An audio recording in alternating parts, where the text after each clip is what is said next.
आदरणीय रूप सिंह जी साहब, मैं आपका आदर करता हूँ, आप मेरे आदरणीय हो। साहब, मैंने कुछ गलत नहीं किया है। आप जिस प्रकार आपने मुझे डराया, मैं डर के मारे आहत हूँ। साहब, मैं वोट देकर जैसे बाहर निकला, इतने पुलिस वाले पास में खड़े थे, 20-25 जने। 8-10 लोग और पास में खड़े थे। आप सामने आए तो मैं आपको नमस्कार करने के लिए पास में आया, तो आपने जिस प्रकार अपनी आंखें दिखाकर जिस प्रकार मुझे आपने शब्द कहे हैं, इतने लोगों के बीच साहब आप मुझे ये कह सकते हो, तो साहब आप मेरी ज़िंदगी के साथ कुछ भी कर सकते हो। साहब, रबारी समाज हमेशा आपके साथ रहा है और आप रबारी समाज के साथ रहे हो। ये जिला प्रमुख से लेकर जो घटनाक्रम चला, अपने भाजपा के 5 लोगों ने कांग्रेस में वोट दिया, 18 में से कांग्रेस के 2 लोगों ने भाजपा को वोट दिया। इस प्रकार ये घटनाक्रम चला। मैंने कुछ गलत नहीं किया साहब। मैंने केवल 8 तारीख को 5 बजे से लगा के रात को 2 बजे तक आपको भी कई बार फ़ोन किया। 8-10 बार अपनी फ़ोन पे बात हुई, आदूराम जी साहब से बात हुई, प्रियंका जी से बात हुई।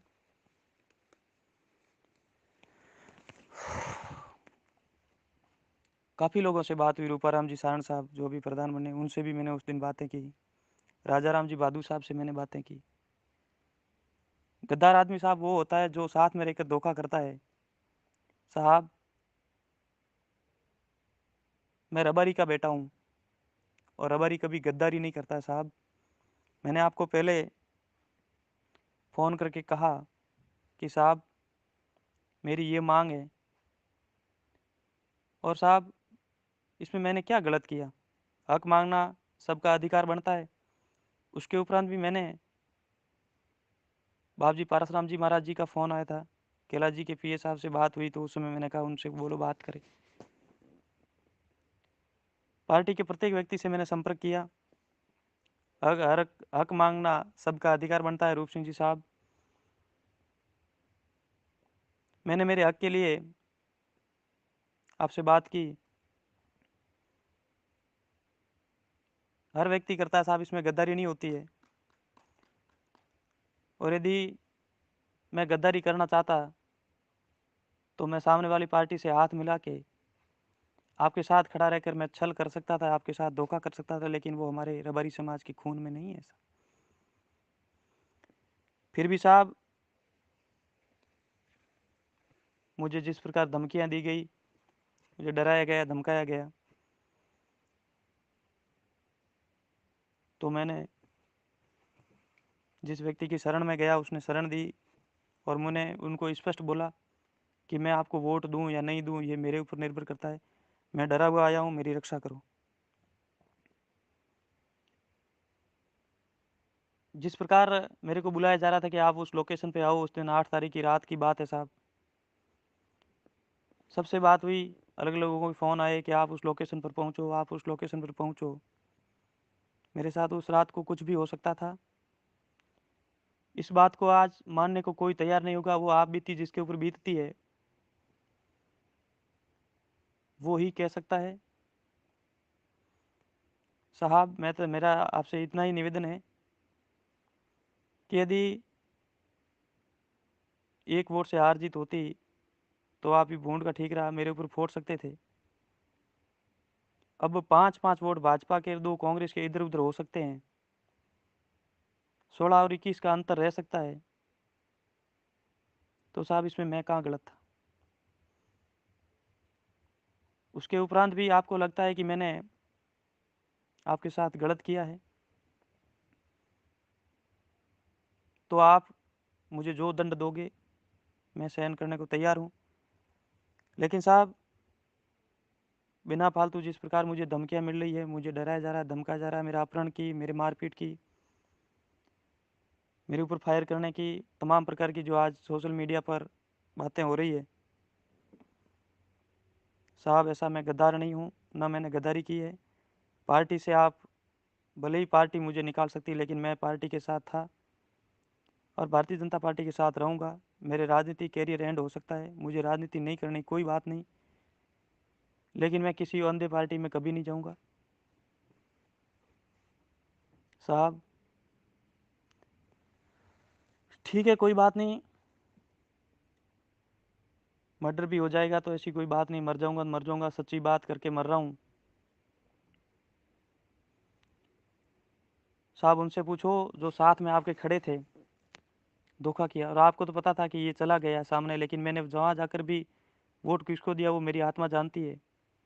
और वही सामने नहीं गया, केवल उस व्यक्ति के पास गया कि मुझे बचाओ। पार्टी के पास, कांग्रेस पार्टी के पास नहीं गया, ना मैंने कांग्रेस पार्टी ज्वाइन की, ना मैं कांग्रेस पार्टी को कभी ज्वाइन करूँगा। साहब कोई बात नहीं, 50 व्यक्तियों के बीच में आप मुझे इस प्रकार डरा धमका सकते हो, तो कल आप मेरे साथ कुछ भी कर सकते हो। कोई बात नहीं, मेरी इतनी पहुंच नहीं है साहब, मजदूर का बेटा हूँ। आपकी पहुंच ऊपर लेवल तक है।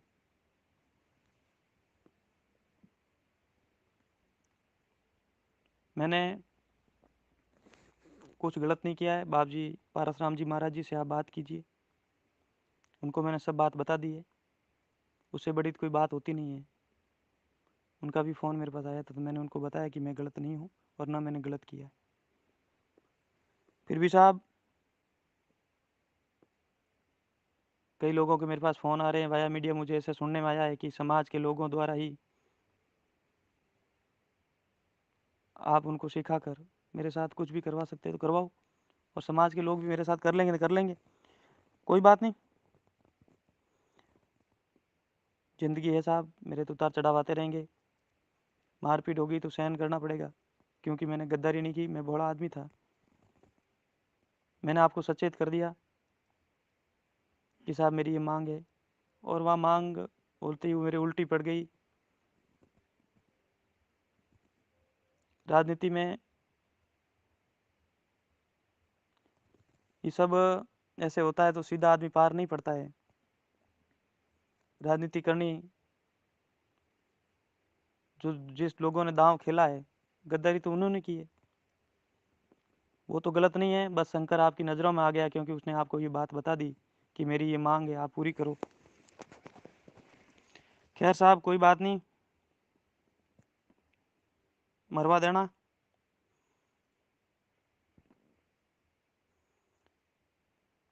ठीक है साहब।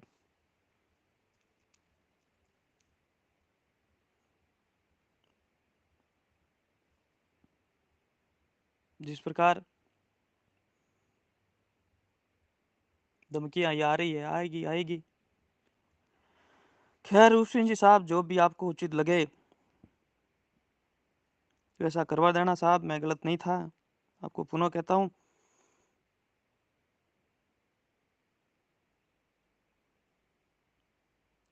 कह रहे हैं कि अब कहाँ जाएगा, घर छोड़ के आदमी जाना रहा साहब, मजदूरी भी करना पड़ेगा, करनी पड़ेगी, लोगों के बीच भी जाना पड़ेगा, घर में छुप के तो बैठ नहीं सकता, और घर भी आना पड़ेगा। लेकिन खैर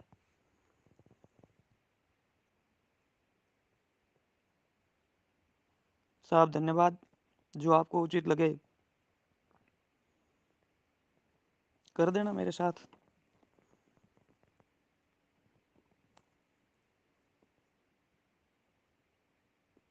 गद्दारी नहीं की साहब, ये बात आप नोट कर लेना। गद्दार वो होता है साथ में रह के धोखा करे, मैंने धोखा नहीं किया।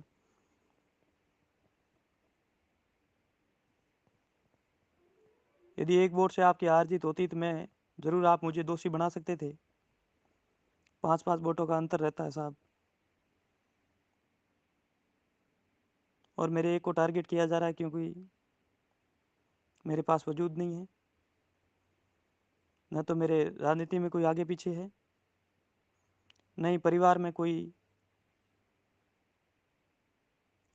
ऐसे है कि जो बड़े लेवल तक पहुंच रखता हो। खैर साहब, जो आपको उचित लगे। कितने कितने लोगों ने क्या क्या किया है, पार्टी के साथ में खड़ा रहकर, सामने हाथ मिला के, साथ में रह के दगा करते हैं साहब, वो लोग सच्चे हैं। ठीक है, सच्चे का वो कहावत है, सच्चे को स्वीकार किया जाता है और झूठे को स्वीकार किया जाता है। मैं सच्चा आदमी था और आपको सब कुछ बता के मैंने बहुत बड़ी गलती की। खैर साहब, धन्यवाद साहब।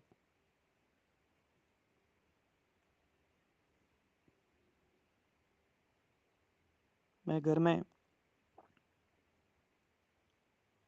आज चुनाव पूरे हो गए, कल प्रमुख जी के चुनाव थे, आज उप प्रमुख जी के चुनाव थे।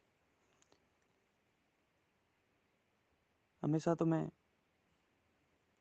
बाहर रह नहीं सकता। आज अभी निकल रहा हूँ, घर जा रहा हूँ।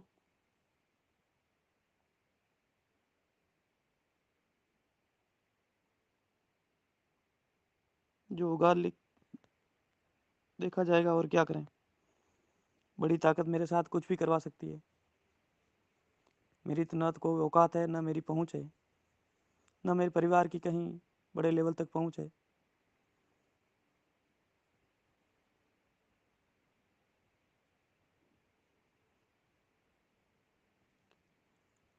कल वोट डालने की मेरी हिम्मत नहीं हुई, लेकिन पुलिस वालों ने ज़बरदस्ती मेरे को ढक के ले जाया, और ढक के ले जाना उनकी मजबूरी थी, क्योंकि हो सकता है फायर हो जाए बीच में।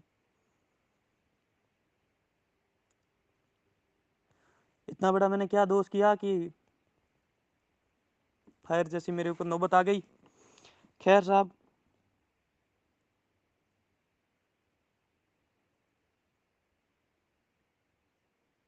ज़्यादा तो कुछ नहीं, आपको जो उचित लगे मेरे साथ करवा देना। ठीक है।